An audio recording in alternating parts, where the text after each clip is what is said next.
Hello everyone, it's me again, Steedoj here, back to more Dragon Ball Sparking Zero, and a few of the things I wanted to talk about in Dragon Ball Sparking Zero is the Day 1 patches change. Dragon Ball Sparking Zero, the way it is now, is what most people consider a perfect Dragon Ball game, and honestly, I'm not even going to deny it. This is basically perfect compared to everything else we've got so far. However, there are some issues with Dragon Ball Sparking Zero that I do actually want addressed, and the Day 1 patch could actually fix some of these things. This is when the game actually goes officially live for everyone who's bought it, not just for pre-order early accesses.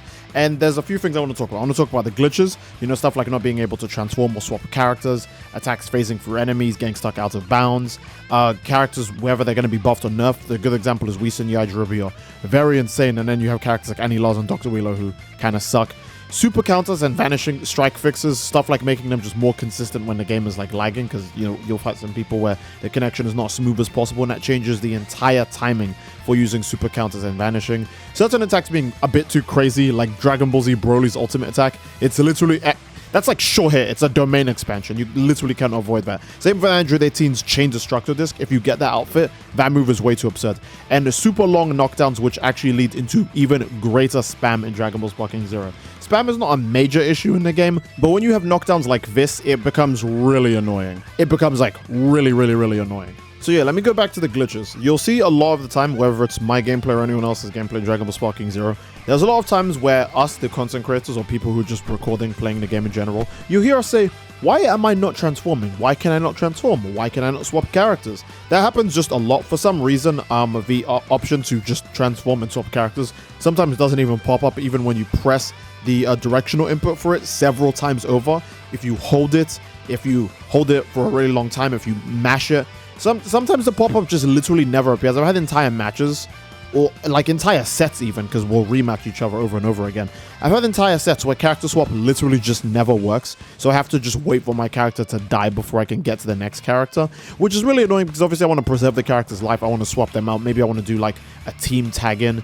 It's just really annoying when that happens. Character transformations, this one is probably the most broken one. Sometimes you just want to transform into a character that only has one extra form, like Rose Goku Black or Full Power Jiren, and the menu will just not come up. It's so annoying. I think transformation wheels in general could be done maybe slightly better in Sparking Zero, because stuff like picking a fusion feels like it's kind of long and a bit clunky. You have to hold the button down for a certain amount of time, and keep in mind it's even worse if you're playing the game online and in lag. You have to hold the button down for a certain amount of time, and then you need to cycle the wheel over to the transformation, then you need to press it. Usually, a lot of the time, I end up like going to the wrong wheel, or I end up de-transforming my character instead of just going into their fused state. It just happens a lot, so I hope there's some sort of fix, or I hope they do something about that. A few of the other glitches we have is attacks just phasing for enemies. There's a lot of times where people are just being hit or being attacked, and the damage is just not happening. It's just not happening, and that's annoying, obviously, and no one wants to deal with that. So yeah, I hope that gets fixed. And being stuck out of bounds is very common. There are a lot of instances where you might get grabbed or shoved against a wall in a really weird way, so you just get stuck like outside of the map, or you get like fused into like a solid object that's not destructible. We've seen this before in the early gameplays, but it's still in the full game. Again, the game hasn't actually officially gone live for everyone else, so maybe it'll be done or like patched out by that time, so who knows? Now, I'm going to spend very little time talking about buffs and nerfs, because they can probably just do very quick fixes or slight issues with this, but like, again, characters like Whis and Yajirobe are really good. With Yajirobe, though, I can imagine they could fix it by either making it so Senzu Bean doesn't give him his whole health bar back, maybe just 80%, or just by dropping one of Yajirobe's health bars, because Yajirobe has 3 extra health bars, like 3 health bars spare, then the final health bar, right? Which is really high because he's a 2 DP character, and all of them have only 2 spare health bars. So why the hell he gets 3 is beyond me, because it makes him way more tankier, way more survivable, and makes him the best option out of every 2 DP character, to the point where it makes no sense to just not have him on your team if you have 2 free slots. So yeah, Yajirobe is one of those characters that's so good, he's going to be on every team, like no matter what, like it's kind of unavoidable. He can be on a team with Whis, he can be on a team with Jiren, he can be on a team with Goku and Vegeta when they fuse into Gogeta, if you bring both of them. He can pretty much fit on most, if not every single team. So Yajirobe is, he's a bit strong, I imagine. I do hope that they just take away one of his health bars, because that would actually make it more realistic that he can go down before he heals to full health constantly over and over and over again. And Whis is just, really strong. I don't know how they would really tone down Whis. They can maybe like slightly lower his damage or make the Ultra Instinct take Ki. But again, I think Whis is kind of okay. Yajirobe is the real main threat here. And when it comes to buffing characters, some giants I feel like are a bit underwhelming. Annie Lars, he sucks. He's Like, and he loses damage, by the way, is like absolutely ludicrous. It's genuinely like ridiculous how much damage he does, but he's just so bad, like you're most likely never going to touch anyone with that damage. And Dr. Wheeler, he doesn't even have any losses damage, he's just suffering in general, so I would like to see those two get buffed. And yeah, I know they're giants, but still I would like to see some sort of change come their way. In general, actually, giants have a hard time hitting people who are on the ground directly in front of them, like in between their legs. That wasn't an issue in Tenkaichi 3, but I know in Tenkaichi 3 they were way smaller, so that's why. I do hope Sparking Zero just makes giants have bigger hitboxes on the lower and maybe even on some higher ends, because giant characters can get punched at the literal top of their head and not be able to swipe that high, which is really suffering. But let's not spend too much time talking about how they can make characters better or worse, and more time moving on about, I think, which is more of a glaring issue, the super counter and vanishing timings on Dragon Ball Sparking Zero. Now, I feel like the laggier the match, probably the more generous the windows should become, but I don't know if the game has a way of quantifying that. Either way, defensive options in Sparking Zero get kind of screwed up a lot based on how much a match is lagging. Super counters can trigger way more if someone is just mashing them mindlessly or not using any timing to them. And vanishing becomes nearly impossible, or just becomes way, way, way harder to do, because you have to hit the button much earlier than you would have normally had to if you're playing the game offline or you were just playing a match that had like decent connection, right? Like trying to vanish melee attacks in Sparking Zero, it's like fine for the most part, but then if you're fighting someone who's even lagging a tiny bit, you can get spammed to death because you'll never be able to dodge any of the melee attacks, which is so annoying. Because melee attacks in Sparking Zero, they're actually avoidable. In Tenkaichi 3, they're mostly unavoidable. Characters moved so damn fast when they did them. There was like no time to react, and it was kind of vague when you should even press the dodge button. But Sparking Zero, it's really obvious when you should do it.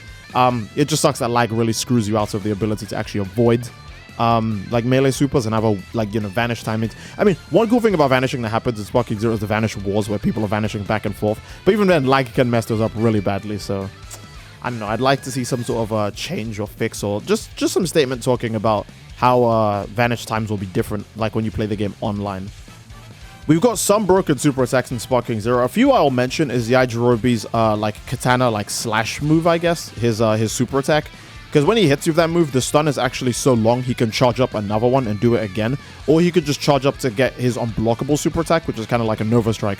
And that is part of the issue, because unblockables in Sparking Zero, there's not like so many that it's driving me mad. But there's like a scary amount, and they're usually on characters who are already like mad good.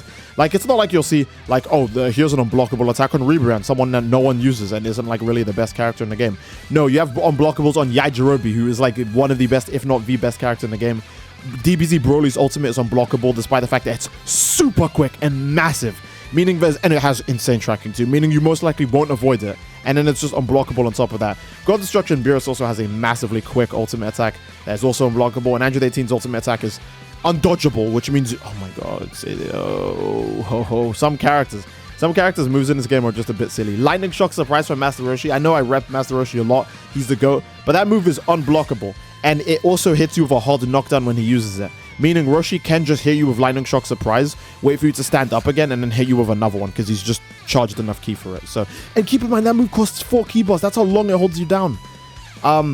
After Image Strike as well. Oh my god, speaking of Master Roshi, moves like After Image and After Image Strike in this game are so annoying. So After Image in like Tenkaichi 3 gave you like 2 or 3 like dodges. After Image in Sparking Zero, I feel like always gives you like 4. Like, use After Image Strike and you hear Roshi go, "Fooled ya!" like 4 times. "Fooled ya! Fooled ya!" You hear Krillin going, "After Image, After Image, After," like you're playing Dragon Ball Fighters. Like, oh my god, Super Vegeto's After Image, Vidal's After Image. Oh my lord. Okay, After Image is just really good in Sparking Zero. I want to say that. GT Goku as well. Oh, my ranked PTSD is setting in. At the time of me recording this, I'm A5 in ranked. You guys have not seen a lot of my fights leading up to A5. Maybe over the course of the days, I'll release the ranked showcase. I've been doing really good in ranked, but that doesn't change the fact that there are just so many After Image, After Image, After Image. Fooled ya, fooled ya, fooled ya. You get, oh my lord, man. I feel like I'm just fighting ghosts. Like, you're just chasing a dude around and he's just never getting hit. And he's using all of his skill counter to keep spamming After Image. So the entire fight is you just fighting ghosts. You're never actually hitting the guy. I'm playing Luigi's Mansion. I'm not even playing Sparking Zero anymore. That was like a mini rant, but I just wanted to say that After Image is kind of crazy. I don't know if that'll get like tuned at all.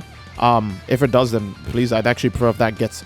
I probably prefer if that gets tuned more than I would prefer if they fixed like a few animation bugs. A good example is when you transform into the final form for characters like DBZ, Broly, and Jiren, it feels like there are some lacking effects, especially with Jiren, where nothing moves. Like, literally, the character model is still, there's no key surging effects, and he just kind of, like, lazily, like, model swaps over to full power.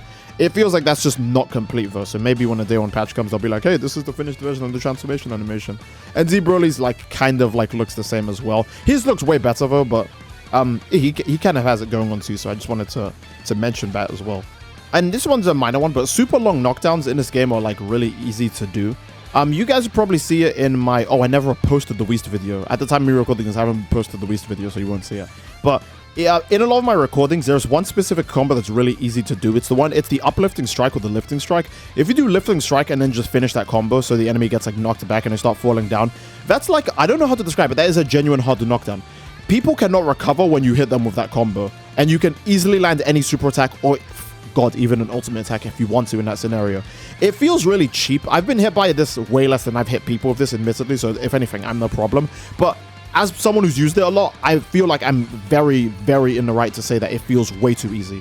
Anytime I want to land a super attack, I just use lifting strike and I finish the combo route. Whether I'm Whis, Jiren, Goku, Yajirobe, goddamn any character in the game, I do lifting strike, I finish the combo route. And the knockdown is so long, if you don't have enough ki to do a super attack, you can charge as the enemy is falling, as they're bouncing off the ground, and as they are stuck to the ground, mashing the recovery button, trying to get up, knowing it doesn't do anything because you have a set recovery time if you get hit by that.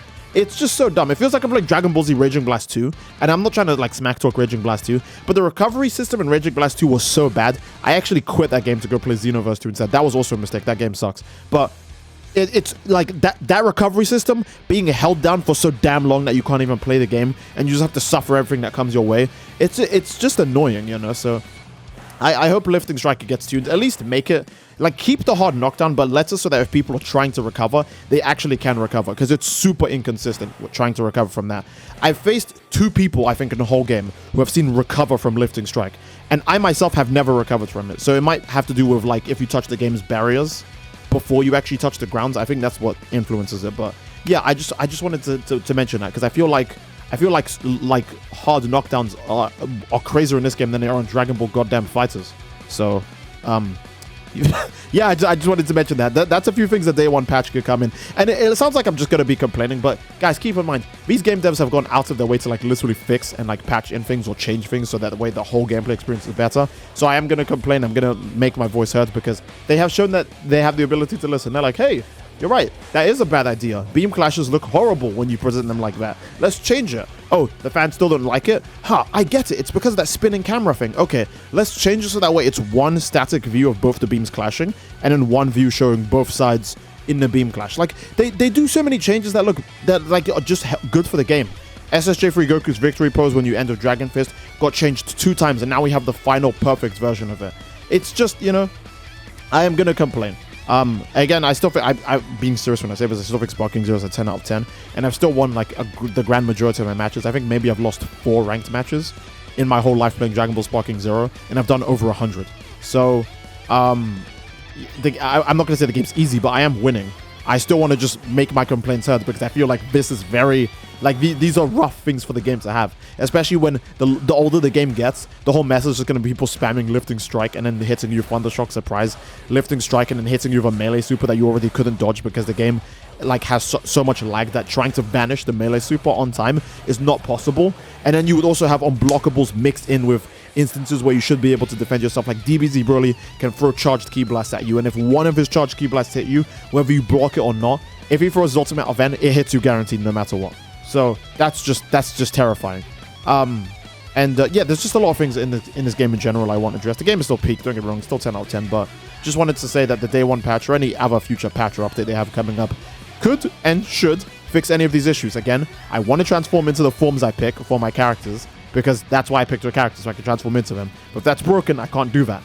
I want to swap characters so I can do team combos or just save another character. But if it's not working, I can't do that. All of these are pretty annoying issues, so I would like for them to be fixed. It seems like they only really happen online, so I don't know if they're netcode based, but stuff like hard knockdowns still happens in story mode, so yeah. That turned into a rant, but I wanted to get all my points across, and I hope you guys understood. For those of you guys who are playing the game, let me know if you've had a similar experience, because I would like to share this energy in the comment section down below to see what other issues we've noticed with the game or other things we love about the game. But that'll be it. For those of you guys who are going to be playing the game when it comes out globally on the 11th for all non-pre-order players, I hope you have a great time with it. And this is going to be the end of this video. So again, if you enjoyed the video, please leave a like on this video, and don't forget to subscribe, to greatly supports the channel, and leave a comment down below as to what you'd like to see next, fellas. Love you all. I hope you enjoyed, and I will see you all next time. Take care, and peace.